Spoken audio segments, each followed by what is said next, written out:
Hello అందరికీ.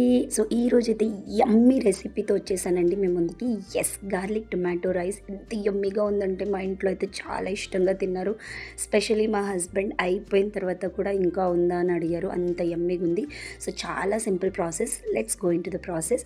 So, first అయితే మీరు ఒక పెద్ద సైజ్ టొమాటోని కట్ చేసుకోండి. చిన్నవి అయితే 2 తీసుకోండి. ఒక ఆనియన్, అలానే గార్లిక్ ఒక 8-10 వరకు తీసుకొని చిన్న చిన్న పీసెస్గా కట్ చేసుకొని, అలానే mint leaves, curry leaves and కొత్తిమీర.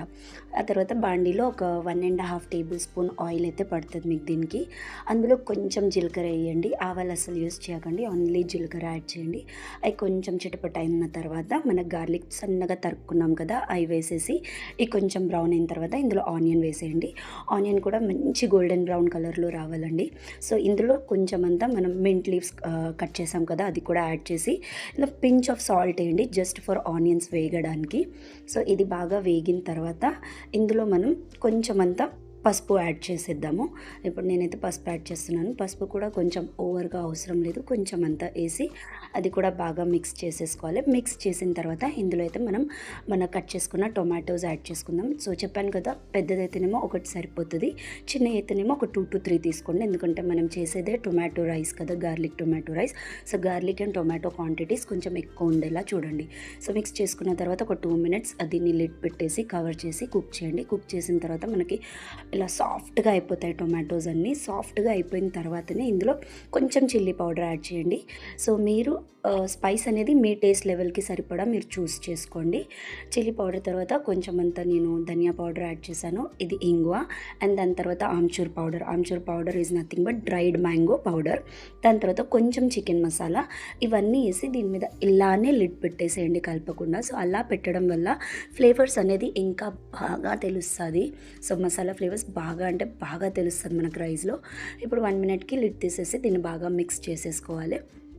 సో నేను చెప్పేది ఏంటంటే, స్పైస్ లెవెల్ నేను చాలా తక్కువ యూస్ చేశాను, ఎందుకంటే మా పిల్లలు తినాలని చెప్పి. మీరు కావాలంటే ఇందులో గ్రీన్ చిల్లీస్ కూడా యాడ్ చేసుకోవచ్చు, ఇంకొంచెం కారం కూడా ఎక్కువ వేసుకోవచ్చు.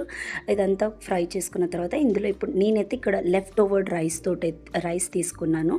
మీరు ఒకవేళ కావాలంటే అప్పుడే కుక్ చేసుకున్న రైస్ తీసుకోండి, లేకపోతే మిగిలిపోయిన అన్నమైనా చాలా బాగుంటుంది. రైస్ వేసుకున్నాక సరిపడా మనం సాల్ట్ వేసుకోవాలి. ఫస్ట్ కొంచెం వేసాం కదా, సో ఇప్పుడు రైస్కి సరిపడా సాల్ట్ వేసేసుకొని మిక్స్ చేసేసుకొని, దాని తర్వాత కొత్తిమీర, కరివేపాకు కూడా మనం పైనుంచి జల్లుకున్న తర్వాత ఒక మొత్తం హాఫ్ లెమన్ చెక్క మనం దాంట్లో స్క్వీజ్ చేసేసి బాగా మిక్స్ చేసేసుకొని మళ్ళీ లిడ్ పెట్టేసి ఇక్కడ ఒక 3-4 మినిట్స్ పాటు దాన్ని వదిలేయాలి సిమ్లో. సో అప్పుడు ఏంటంటే నేను లెఫ్ట్ ఓవర్ రైస్ తీసుకున్నాను కదా, అది బాగా మంచిగా మనకి ఏమంటారు కుక్ అయ్యి ఎట్లా పొగలు వస్తాయి అలా రావాలన్నమాట. సో అట్లా 3-4 మినిట్స్ తర్వాత తీస్తే ఇలా మంచిగా కమ్మటి స్మెల్ వస్తుందన్నమాట. ఎంత యమ్మీగా ఉందంటే రైస్, మీరు ఒక్కసారి ట్రై చేసి తినండి. తిని నాకు కమెంట్ చేయండి. తప్పకుండా మీ పిల్లలు ఇష్టపడతారు. పిల్లల కోసం స్పెషల్‌గా చేస్తేనైతే స్పైస్ లెవెల్ ఇలానే మైల్డ్‌గా ఉంచండి. ఒకవేళ మీకోసం అయితే మీరు కొంచెం స్పైస్ యాడ్ చేసుకోండి. మా హస్బెండ్‌కి, మా పిల్లలకైతే చాలా నచ్చింది.